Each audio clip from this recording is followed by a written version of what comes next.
This is our other daughter. She cleans houses for a living, my mother told the groom's family, smiling like she was apologizing for a stain on the tablecloth.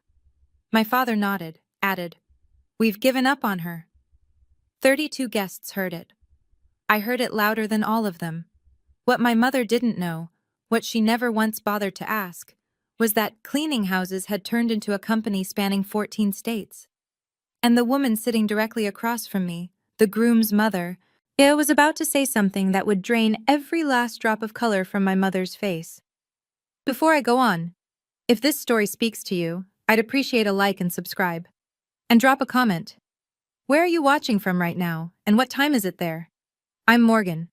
I'm 32, and this is the night I stopped asking my family to see me. Let me take you back to a Saturday evening in September, the night of my sister Lauren's engagement dinner. Now, I was 3 years old when Janet and Richard Meadows brought me home. Ridgewood, Indiana. Population 4,000, one traffic light, and a whole lot of opinions about other people's business. For the first 4 years, I was the miracle. The little girl the Meadows family chose. Pastor Collins mentioned it every Thanksgiving. Neighbors baked casseroles. Janet carried me on her hip at church like a living badge of generosity. Then Lauren was born. I remember the exact week things shifted. And not because anyone said anything cruel, not yet, but because the house rearranged itself around her.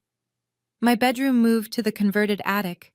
My drawings came off the refrigerator to make room for Lauren's hospital bracelet, framed in pink. My car seat went to the garage. By the time I was 10, the narrative had solidified.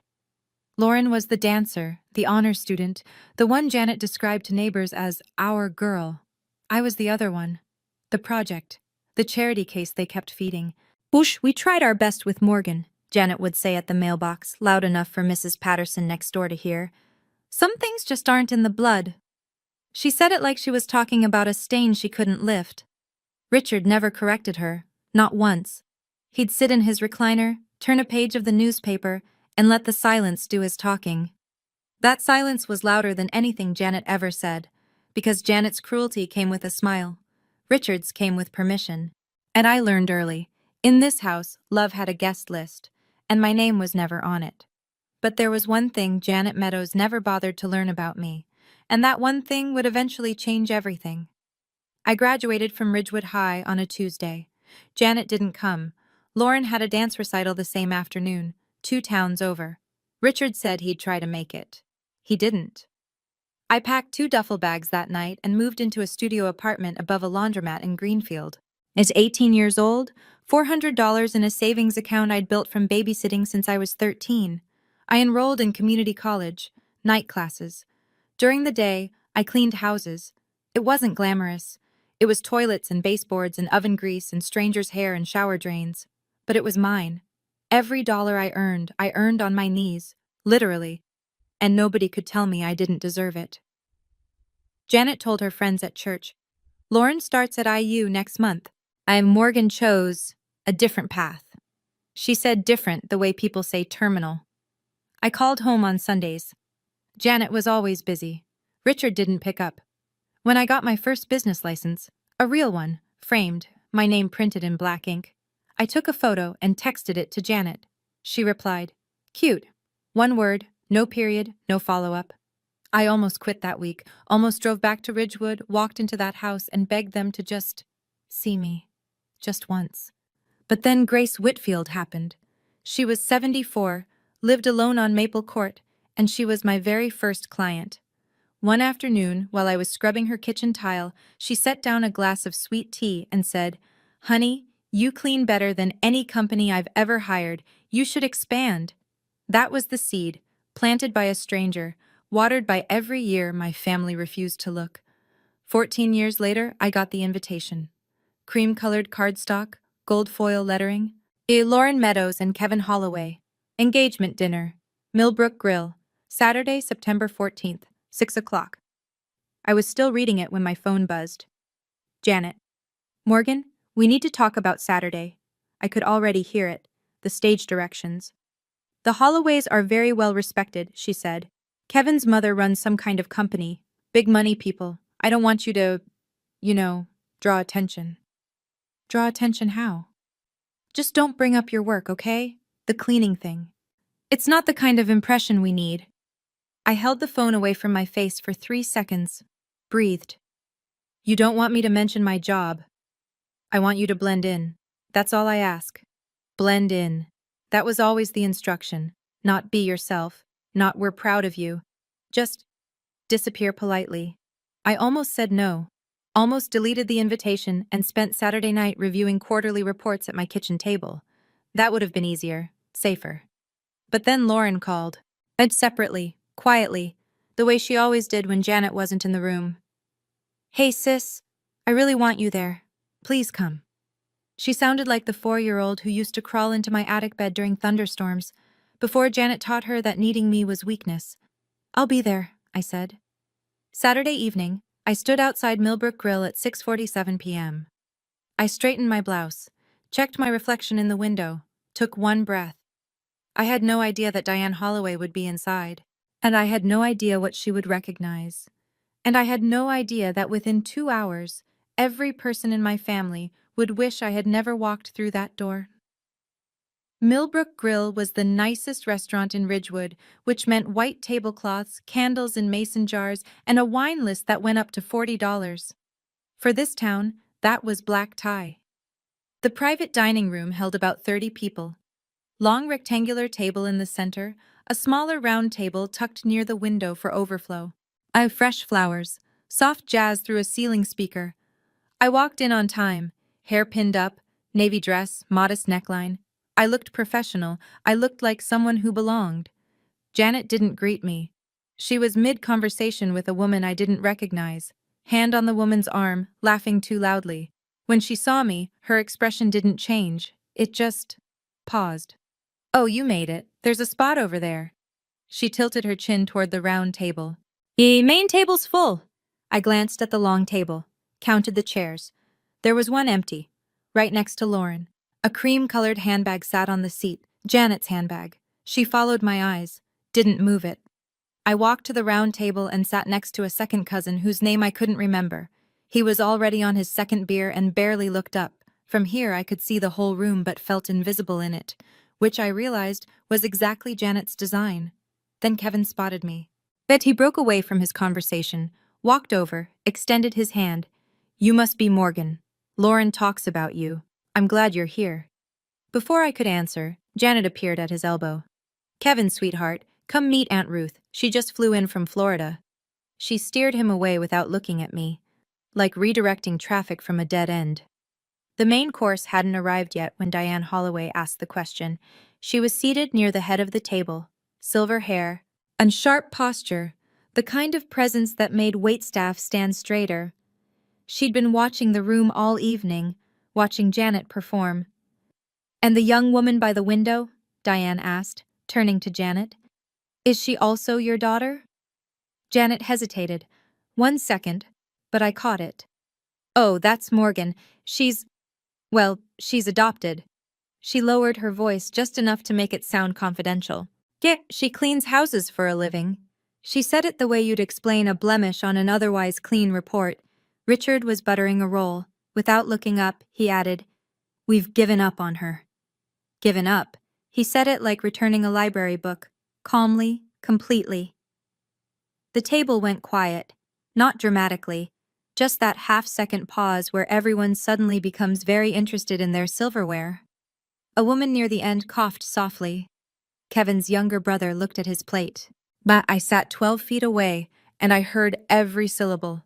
My hands were under the table. I pressed my nails into my palms. Then I looked at Diane Holloway. She wasn't looking away like the others. She wasn't embarrassed. She was looking directly at me, steady, focused, the way you look at someone when you're trying to place a face. Her eyes narrowed slightly, not in suspicion, in recognition. Something shifted behind her expression, a flicker, a connection forming. I didn't understand it yet. So I didn't know what she'd seen or where she'd seen it. All I knew was that the way she was looking at me was different from every other person at that table. It wasn't pity, it was something else entirely. I could leave. I could stand up, put my napkin on the chair, walk out, and never come back. I'd done it before, in smaller ways. Stopped calling on Sundays. Stopped texting photos of milestones. Stopped expecting the reply that never came. But leaving tonight wouldn't be a statement. It would just be expected. Janet would shake her head, say she's always been sensitive, and the evening would continue without a ripple. So I sat there, and I thought about 29 years, the business license. Cute. My first franchise location, a 3-bedroom office in Columbus with my name on the lease. I'd called home to share the news. Janet said she was busy prepping for Lauren's birthday brunch, the Inc. magazine interview. I never even sent it. Not because I was afraid she'd dismiss it. I was afraid she'd find a way to make it about herself.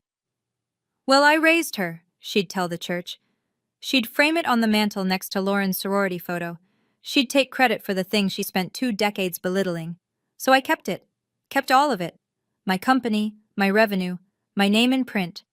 I kept it in a world she never entered because she never asked to. I looked across the room at Lauren. She was laughing at something Kevin said. But her eyes drifted toward me, brief, guilty. She looked away fast. Even Lauren couldn't save me in this house. She never could. But tonight wasn't about being saved. Tonight, for the first time, I wanted to know if I was strong enough to sit in the room where I'd always been erased, and not collapse. I picked up my water glass, took a sip, stayed. I wonder, why did I keep going back to that table? Have you ever kept showing up somewhere you knew you'd be treated like you didn't matter? Why do you think we do that?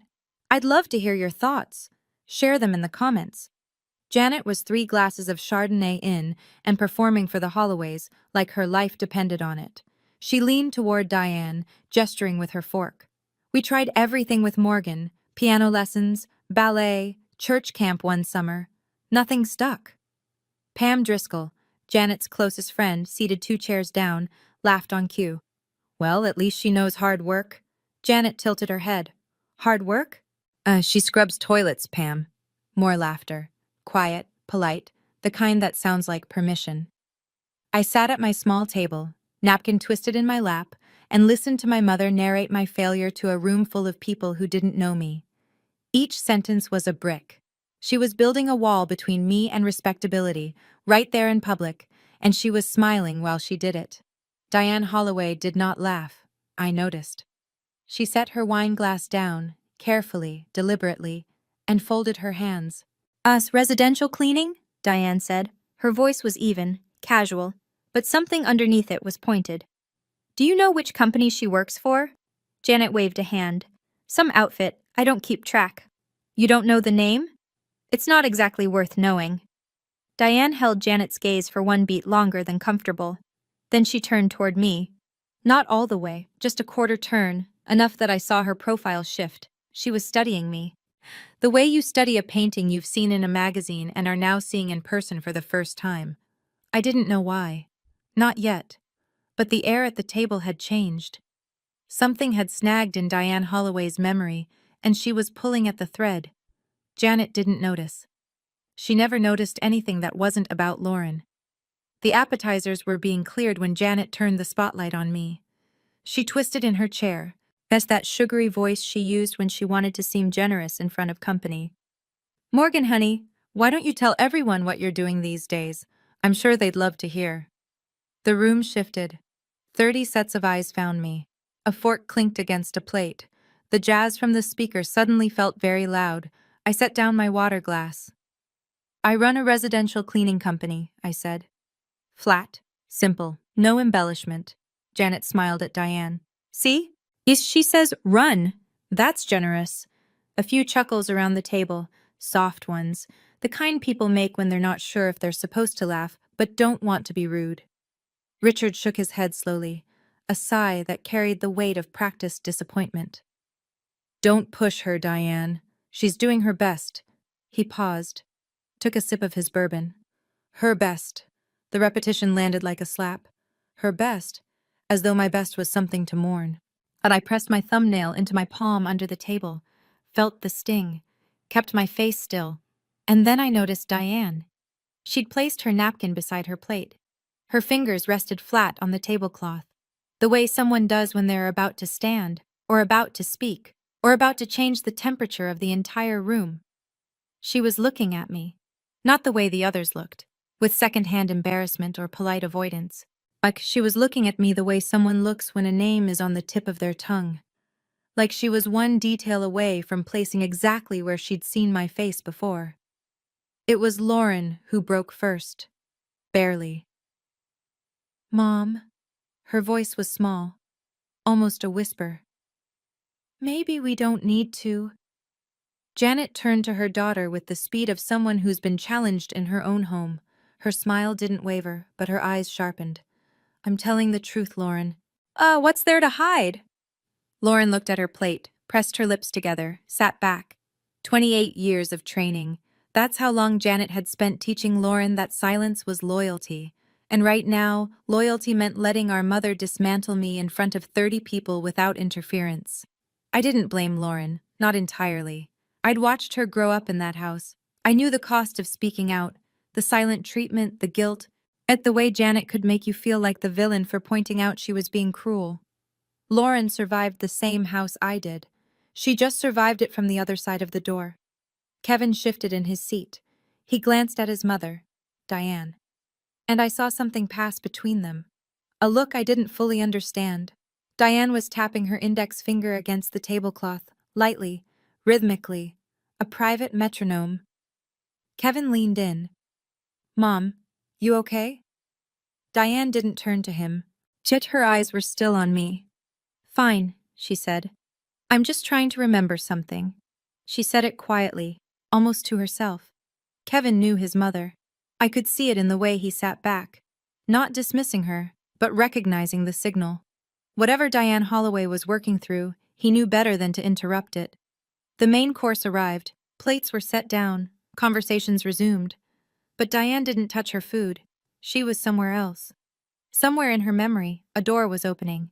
As it happened between the entree and the bread basket, Diane set her fork down, turned toward me, fully this time, and asked the question that would unravel everything. Morgan, what's the name of your company? The table didn't stop talking. It wasn't a dramatic moment. Not yet. Just a polite question from the groom's mother to the bride's sister. Ordinary on the surface. Janet answered before I could. She leaned in, her hand on Diane's arm, voice wrapped in apology. Mrs. Holloway. Really? Don't trouble yourself. She just... Diane raised one hand. Small, unhurried, but absolute. I asked Morgan. 3 words. No edge. No volume. Just clarity so clean it cut through Janet like glass. Janet's mouth stayed open for a half second. Then she closed it. I looked at Diane. She looked at me. Meadowshine Residential, I said. The name sat in the air between us. Diane's expression changed. Not dramatically. She wasn't a dramatic woman, but her eyes widened by a fraction. Her chin tilted, and she repeated the name, quietly, like tasting a word she already knew. Meadowshine. She said it twice. The second time slower. Kevin looked at his mother. He'd been watching her all evening. The tapping finger, the distracted gaze, the way she'd been circling something without landing on it. Now she was landing. Mom, he said again. What is it? Diane didn't answer him. She reached for her wine glass, took a slow sip, and set it down without drinking. But her eyes hadn't left mine. She knew something. I could feel it. I just didn't know what yet. And neither, for the first time in her life, did Janet. Diane excused herself from the table. If you'll pardon me for just a moment. She folded her napkin, stood, and walked toward the hallway that led to the restrooms. Calm, measured, the way she did everything. Kevin half stood. Mom? 1 minute, sweetheart. I watched her go. From my seat by the window, and I had a clear line of sight through the glass partition to the corridor.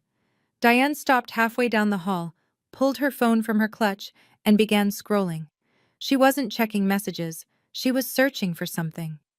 Back at the main table, Janet had already filled the gap. She turned to Pam and another friend, voice low but not low enough. Thank God the Holloways are gracious people. Nobody's paying attention to, you know, a small tilt of her head in my direction. And I didn't react. I'd stopped reacting to Janet's narration of my irrelevance years ago. Instead, I kept my eyes on the hallway. Diane had stopped scrolling. Her thumb was still on the screen, but she wasn't moving it. She was reading. Then her hand came up, slowly, and touched her lips. And she smiled. Not a social smile, not a polite one. It was the smile of someone who just confirmed something they'd been suspecting all evening. She looked up from the phone and glanced toward the dining room. Through the glass, her eyes found me, and this time, the recognition was complete. Then she looked at Janet, then back at me. She slid the phone into her clutch, straightened her jacket, and walked back to the table. Her posture was different now, straighter, more deliberate, like someone who'd just been handed a card she intended to play. Something was about to change. I could feel it in the way the air thinned. Janet stood up, tapped a butter knife against her wine glass. The room quieted. "I'd like to say a few words." She pressed her hand to her chest, the gesture she used in church when she wanted people to know she was being sincere. "First, I want to thank the Holloway family for welcoming our Lauren with such warmth. Kevin, you are exactly the kind of man we prayed for." Kevin smiled politely. Diane did not. "I want to thank my husband Richard for being my partner through it all. Every sacrifice, every late night, we built this family together." She paused, looked around the room with glistening eyes.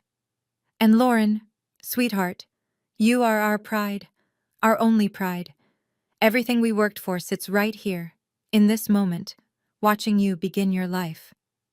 Our only pride." She said it while I was sitting 12 feet away. She didn't glance at me, not even the peripheral kind of acknowledgement you'd give a coat rack. "Our family isn't perfect," Janet continued, her voice softening to that rehearsed tremble she'd mastered. "We've had our challenges." Now she looked at me, just long enough for the room to understand exactly who the challenge was. "But tonight is about Lauren." A few guests clapped, awkward, thin applause, the kind that fills silence because silence would be worse. Richard raised his glass. Pam said, "Hear, hear." I sat still. My face was neutral. My chest was not. Then from the head of the table, a chair pushed back. Diane Holloway stood. She smoothed the front of her jacket, placed both hands on the table. "I'd also like to say a few words," she said. And the room turned. But before Diane could speak, a man seated near the middle of the table, one of Kevin's uncles, gray beard, kind face, leaned forward and looked at me. "Morgan, right? So how's the cleaning business going? You run your own crew?" It was a genuine question. He was trying to include me. The one person at the table who saw a girl sitting alone and thought, "That's not right." Janet laughed before I could answer. "Business." She pressed her hand to her sternum. "Let's not get carried away. It's a van and some buckets." The uncle's smile faded. He looked down. Richard set his glass down and spoke without lifting his eyes. "Don't push her. She's done her best." A pause, a sip. Her best. For someone like her. Someone like her. Somewhere at the table, a woman inhaled sharply. Silverware stopped moving. I felt the heat climb from my sternum to my throat. Not anger. Something older. The accumulated weight of every dismissed achievement, every unreturned call, every time I was introduced as the family's footnote.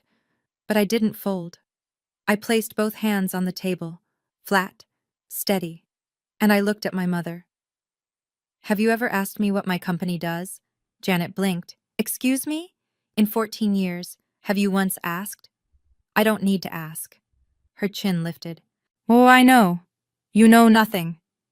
2 words. Quiet. Final. The table went dead silent. Not the polite kind. The kind where no one breathes because they're afraid they'll miss what comes next. Janet's mouth opened. Nothing came out. And at the head of the table, Diane Holloway set her napkin down for the last time. "Now," she said, "I'd like to say those few words." Diane stood with the kind of stillness that made movement feel unnecessary. She didn't adjust her jacket or clear her throat. That she simply waited until every set of eyes in the room found her, which took about 3 seconds. "Janet," she began, "I've listened politely all evening. I've watched you introduce your guests, give your speech, and share your version of your family. That is your right." Janet's smile tightened. "Thank you, Mrs. Holloway. But I cannot sit quietly while you speak about this young woman the way you have." Diane's voice didn't rise. It lowered, and that was worse. "Ma, not when I know what I know." The room tilted. Janet's smile cracked at the edges. Mrs. Holloway, I appreciate your concern, but this is a family matter. You don't— The issue, Diane said, is that Morgan is not a stranger to me. She let that sentence sit. Kevin's uncle leaned back. Lauren's hand found Kevin's under the table. Pam Driscoll put her wine down. Richard stopped chewing. Janet shook her head slowly. You know Morgan? Diane turned to me. Her expression was warm, but controlled. The expression of someone who understood exactly what she was about to do and had decided it was necessary. Wait, she said, half to herself, half to the room. You're the woman who— She stopped. The silence that followed wasn't the polite kind from before. This silence had weight. It pressed against the walls and the windows and the ceiling. It pressed against Janet Meadows' chest. Janet's face went white, not pink, not flushed, dull white, the color of someone watching a door open that they thought was locked forever. And Diane Holloway was about to walk right through it. Morgan Meadows, Diane said. Meadowshine Residential. She paused, not for drama, but for precision. She was a woman who said things once and meant them permanently. I read an article about you in Inc. magazine last year, feature piece, 30 under 40, Franchise Founders Edition. The room didn't gasp. It did something worse. It froze. As 30 people suspended between their salad forks and their assumptions. Janet let out a short breath. What? Diane continued, her voice measured and unhurried. Your daughter owns and operates a residential cleaning franchise. 14 states, 87 employees at last count. She tilted her head, as if recalling a specific paragraph. Annual revenue. If the article was accurate, approximately $2.8 million. Someone at the far end of the table whispered, Million? Janet gripped the edge of the tablecloth. That's not— She couldn't— She did. Diane folded her hands in front of her. And I should know, because I'm one of her investors. The sound that followed was not silence, but it was the opposite. The sound of 30 people recalculating everything they thought they knew about the woman sitting at the overflow table next to a second cousin with a beer. Richard set his bourbon down too hard. The glass hit the plate rim and tipped. Amber liquid spread across the white linen in a slow, dark bloom. He didn't move to stop it. He just stared at me like I'd walked in speaking a language he didn't know existed. Lauren's hand went to her mouth. Then Kevin's younger brother let out a low whistle and immediately tried to cover it with a cough. Janet sat down, though she was already seated. Her body just sank, like the scaffolding holding her up had been quietly removed. Diane sat back down. She didn't rush. She addressed the room the way she might address a board meeting, factual, composed, without malice. I manage a portfolio of luxury rental properties across the Midwest, she said. 2 years ago, and I needed a reliable residential cleaning partner for our units. Standardized quality, scalable, professional. I found an article about a company that had grown from a single operator to a multi-state franchise in under a decade. She looked at me. That company was Meadowshine. That founder was Morgan. She paused to let the information settle, then continued. I reached out. We met. I was impressed. Not just with the business, but with the person behind it. I invested. We've been working together since. Then she added almost gently, I had no idea she was your daughter, Janet. In fact, Diane's voice softened by a shade. She never once mentioned her family. That sentence did more damage than the revenue number. I could see it land across the table, the quiet understanding that I hadn't been hiding my success from my family. I simply had no family to share it with. Janet's voice came out cracked. Morgan, why didn't you tell us? I looked at her. At the woman who'd spent 29 years turning away, who replied cute to the first real thing I ever built, who placed her handbag on the empty chair beside Lauren so I couldn't sit there. You never asked. 3 words, the shortest sentence I said all night, and the heaviest. Kevin nodded slowly. Not in agreement with anyone, just processing. Lauren sat motionless, tears sliding down her cheeks. Not jealousy. As something worse. The slow dawning recognition that she'd been standing on a stage her mother had built by tearing me down. It happened like a tide turning. 1 person, then 2, then the whole room. Kevin's uncle, the one who'd asked about my business, turned his chair toward me. 14 states? How'd you manage that? The woman beside him leaned in. How many employees again? 87, I said. Full-time? Most of them. Yes. A man I hadn't been introduced to, someone from Kevin's side, looked over. Residential only, or do you do commercial? Just like that, I was no longer the footnote. I was the story. Janet saw it happening. I watched her face cycle through 3 expressions in 5 seconds: shock, calculation, recovery. She straightened up, pressed her palms flat on the table, and smiled. Well, I always knew Morgan had potential. Didn't I say that, Richard? I always said she had something in her. She reached for Diane's arm. We've always supported her, of course. Every step of the— Janet. Diane's voice was quiet, almost kind, which made it worse. 2 minutes ago, you told this table your daughter's business was a van and some buckets.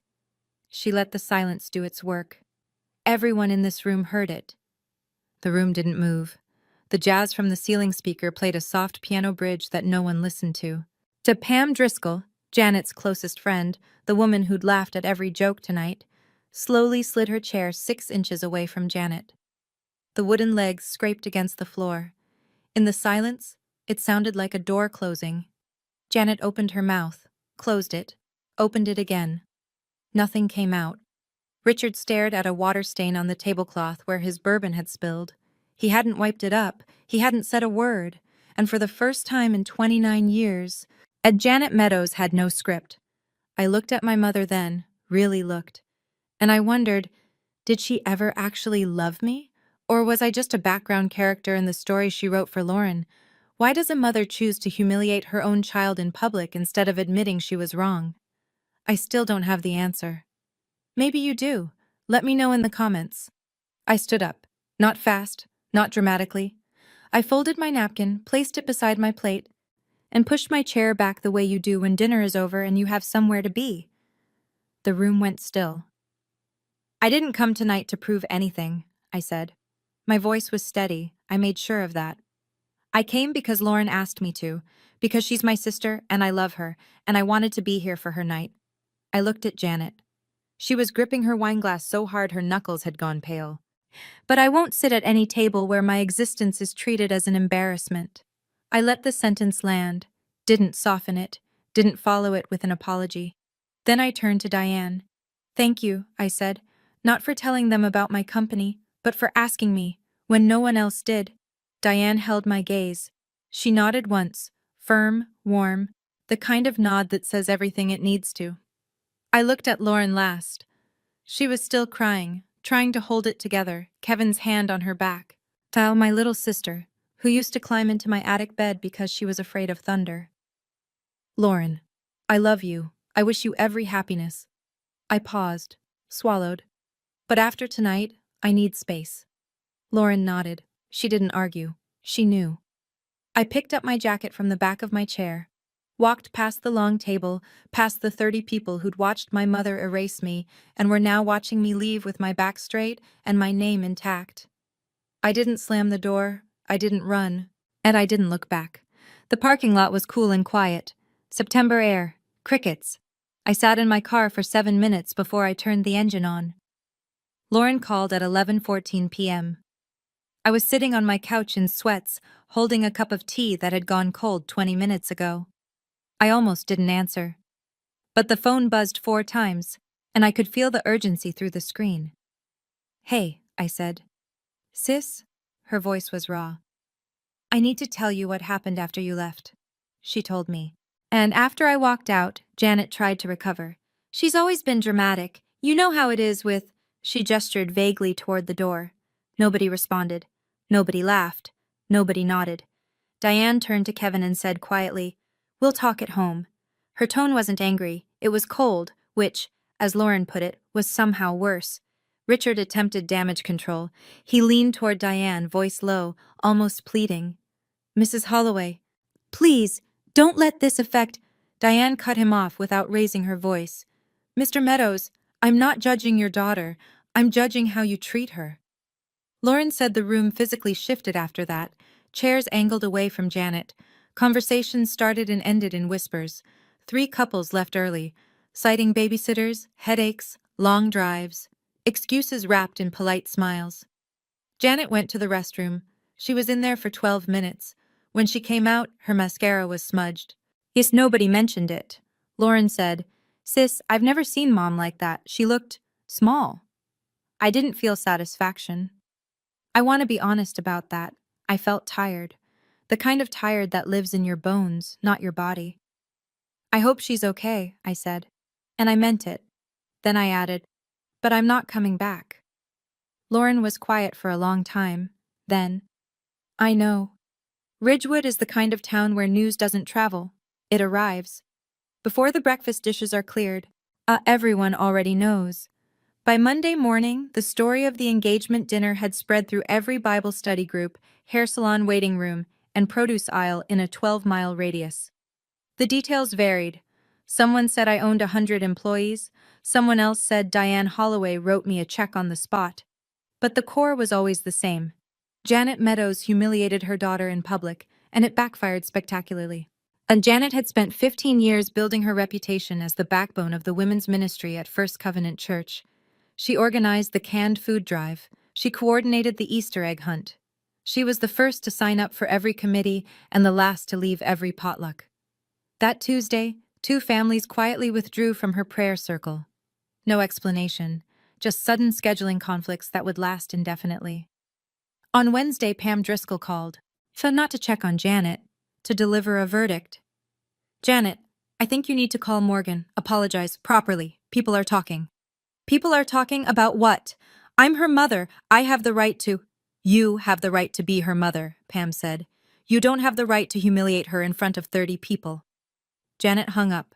She called Pam back an hour later. Pam didn't answer. "I heard about all of this secondhand through Lauren, who called me every few days now. Careful. These tentative calls, like someone learning to use a phone for the first time." I didn't gloat. I didn't say good. I listened, and I said, "I hope Mom finds a way through this." I meant that too. You can love someone and still refuse to stand in their line of fire. The wedding wasn't canceled, but it was postponed. Kevin told Lauren the following weekend, gently, over coffee at a diner halfway between Ridgewood and his apartment in Marion. "I love you," he said. "That hasn't changed. But I need to understand your family better before I marry into it." Lauren didn't fight him. She cried, but she didn't argue, which, for someone raised by Janet Meadows, was an act of extraordinary courage. Kevin proposed a condition: family counseling. A neutral therapist, 6 sessions minimum, before they set a new date. He wanted to understand the dynamics he'd just witnessed. He wanted to make sure they wouldn't repeat themselves. I'm not asking you to choose between me and your parents," he said. "I'm asking you to see what I saw." Lauren agreed. Diane, meanwhile, had her own conversation with Kevin, over the phone, the night after the dinner. "I'm not opposed to Lauren," she told him. "She seems like a good person, but the way that family operates, if they do this to their own daughter in public without blinking, what would they do to a daughter-in-law?" Kevin didn't have an answer. That was the point. When Janet heard the wedding was delayed, she didn't call Lauren. She called Richard. "This is Morgan's fault," she said. "She ruined the whole evening. She always has to make it about herself." Richard said nothing. He was learning that his silence, the one that had protected him for 30 years, now worked against him. Because silence, it turns out, is only comfortable when nobody is listening. And now, for the first time, everyone was. And Janet spent the next 6 months blaming me for a problem she'd set in motion 29 years ago. Some habits don't break easily, even when they should. Diane and I met for coffee the following Thursday. Her choice. A quiet bakery in Marion, away from Ridgewood, away from the noise. She ordered a black coffee. I ordered the same. She looked at me across the small wooden table and said something I didn't expect. "I owe you an apology." I shook my head. You told the truth." "I told the truth publicly, without asking your permission first." She wrapped both hands around her mug. "I should have pulled you aside, given you the choice. Instead, I reacted to your mother's behavior and, well, I made a decision on your behalf." I let that sit for a moment. Then I said, "If you'd asked me beforehand, I probably would have said, 'Don't bother.' I've spent my whole life not correcting people about me. And how has that worked out?" I almost smiled. Not great." Diane sipped her coffee. When I invested in your company, it was because you were smart and the numbers were solid. That hasn't changed. She set the mug down. But after that dinner, I respect you for something else entirely. What's that? The way you left the room. No shouting, no tears, no retaliation. You just stood up and walked out with your dignity intact. She paused. That's rarer than people think. I stared at a knot in the wooden table. Yeah, you ran my thumbnail along it. I learned something from being underestimated my whole life, I said. The best response isn't proving them wrong. It's just building, quietly, consistently, and letting the work speak. Diane smiled. The work spoke plenty that night. We sat there a little longer. Two women, a generation apart, drinking black coffee and saying very little. It was the most understood I'd felt in years. 3 weeks after the dinner, my phone rang. Janet. I was in my home office reviewing a contract for a new franchise location in Michigan. For a moment, I considered letting it go to voicemail. But something in me, that old stubborn root that never fully dried out, made me pick up. Morgan, we need to talk. Okay? People at church are asking questions. Pam won't return my calls. 2 families left my prayer group. I need us to fix this. I leaned back in my chair, closed my eyes. You're calling because people are asking, not because you think you did something wrong. I didn't do anything wrong. I was honest. You told 30 people your daughter was a failure, while she was sitting in the room. I said you cleaned houses. That's the truth. It's a piece of the truth, and you used it as a weapon. Silence on the line. I could hear her breathing, could almost hear the calculations. How to spin this? How to reframe? How to come out the victim? You were always difficult, Morgan. There it was, the trapdoor she always used when she was cornered. Make it my fault. Make it my personality. Make it Morgan's problem. Mom, I'm not cutting you off. I want you to hear that. I'm not disappearing. Then what do you want? I want you to stop lying. Not to me, to yourself. I won't come back to that table until you look at me and acknowledge what you've been doing for 29 years. You want me to get on my knees and beg? No. I want you to stop pretending. She hung up. I set the phone down, looked at the Michigan contract, got back to work. Lauren drove to my house on a Sunday in October. She'd never been before. I watched her from the front window as she parked, sat in her car for a full minute, then walked up the steps like she was visiting somewhere sacred, slow, deliberate, looking at everything. My house was simple. 3 bedrooms, a yard I barely used, and a porch with 2 rocking chairs I'd bought for company I rarely had. Inside, clean lines, neutral tones, and 1 framed photograph on the living room wall. Lauren stopped in front of it. Who's that? Grace Whitfield, my first client. She passed last spring. She looks kind. She was. She's the reason I kept going. Lauren turned to me. Her eyes were red before she even started. Sis, I'm sorry. You don't need to apologize for Mom. I'm not apologizing for Mom. Her voice broke. I'm apologizing for me, for knowing how they treated you, and sitting there, every holiday, every dinner, every time Mom said something cruel, I looked at my plate. I didn't tell her it was okay, because it wasn't. But I understood. You were surviving the same house, I said, from the other side of the door. She wiped her eyes, sat on my couch, looked around at the home I'd built without anyone's help. Tell me about your company, she said. Some not because it's impressive, because you built it alone, and I didn't even know. We talked for 3 hours, about franchise logistics and hiring challenges and the time I lost a client because a new employee accidentally broke a chandelier. Normal things, sister things. Before she left, she told me Diane wanted to expand the investment partnership. The dinner, it turned out, had opened a door neither of us expected. From the wreckage, Lauren said. Something good. I hugged her at the door. It's not too late to start. The month after the dinner was the quietest of my life, and the fullest. I didn't call Janet, didn't call Richard. I let the silence sit between us, not as punishment, but as space. The space I should have claimed decades ago. I went to work. I reviewed applications for 2 new franchise locations. I hosted a team meeting where one of my longest-serving employees, a woman named Carla, She told the room she'd just put a down payment on her first house using the savings from 3 years of steady employment. I cried in my office after everyone left. The good kind. When my staff asked if I was okay, they'd heard pieces of the story, the way small town stories travel. I said, better than I've been in years. And it was true.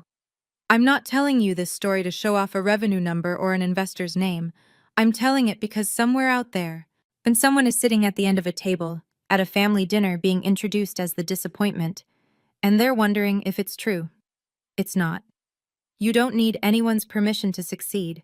You don't need anyone's acknowledgement to make your success real. And you absolutely do not need to accept being humiliated just to keep your seat at the table. A boundary is not a wall. It's a door. And you get to choose who walks through it. My mother hasn't apologized. My father hasn't called. I don't know if they ever will. But I know this. My name is Morgan Meadows. I started with a bucket, a sponge, and a woman named Grace who saw something in me that my own parents refused to see. And I built something that speaks for itself, even when they wouldn't let me. That's my story. Thank you for staying until the very end. It means more than you know. If you've ever had to set a boundary with your own family, a hard one, the kind that costs you sleep, I want to hear about it. And drop your story in the comments. You're not alone in this. If this video moved you, hit like and share. Not for me. For the person in your life who needs to hear that walking away from a toxic table isn't weakness, it's strength. And if you want to hear another story like this one, there's a link in the description. I think you'll connect with it. I'll see you there. Use a 65-inch ULED for my monitor. It's massive. So yeah, sometimes those things, they scare the crap out of me because they're huge.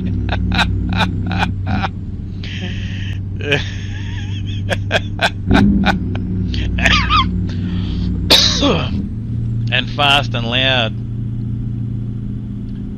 7:20. Yeah. Yeah, like that. Jesus Christ. What?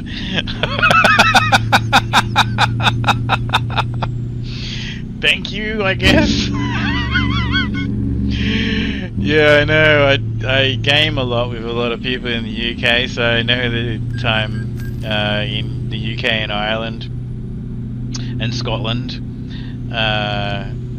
Most of the time off the top of my head. Friggin' hell, man. Unbelievable. I can't believe that I was talking about it and you still got me. That's crazy as. So I'm driving this Kenworth right now. For those who don't know, I bought it. I saw, I was looking at the used trucks. And this thing was like basically brand new. So I got it for staff. What time is it for me? It's Jesus.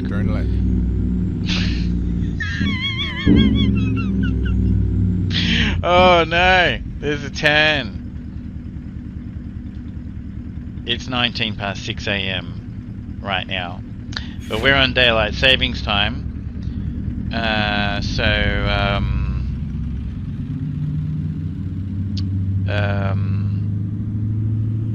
What would it normally be? It would normally be I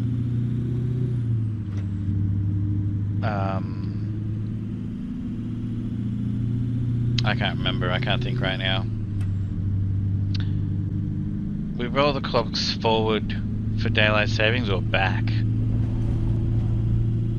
I don't know.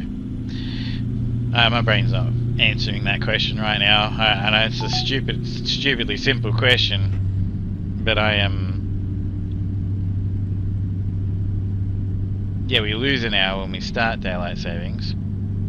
So yeah, it's like 7:19 in the morning. Yeah, but it's not because we roll the clocks. Whatever. It's basically Sydney. I'm on the east coast of Australia. I'm on Sydney time. Sydney and Melbourne time are the same as each other. Queensland doesn't partake in Sydney, Melbourne, Tasmania and Canberra, the Australian Capital Territory.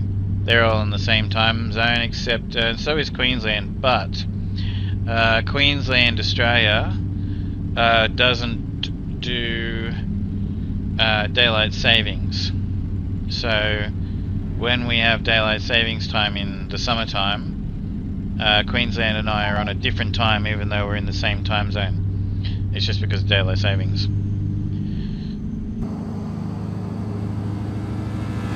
You better check your engines backfiring. Yeah. No one ever does that gunshot thing. That scares the crap out of you. That's happened 2 or 3 times in the past. I'm kind of glad people don't do it all the time.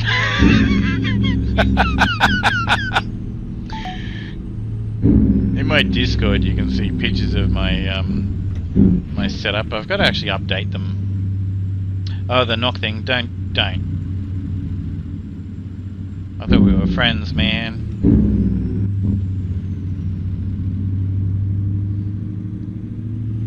Yeah, I've got to update a few things actually. But yeah, you can see the room and everything that I'm looking at here pretty much in my Discord.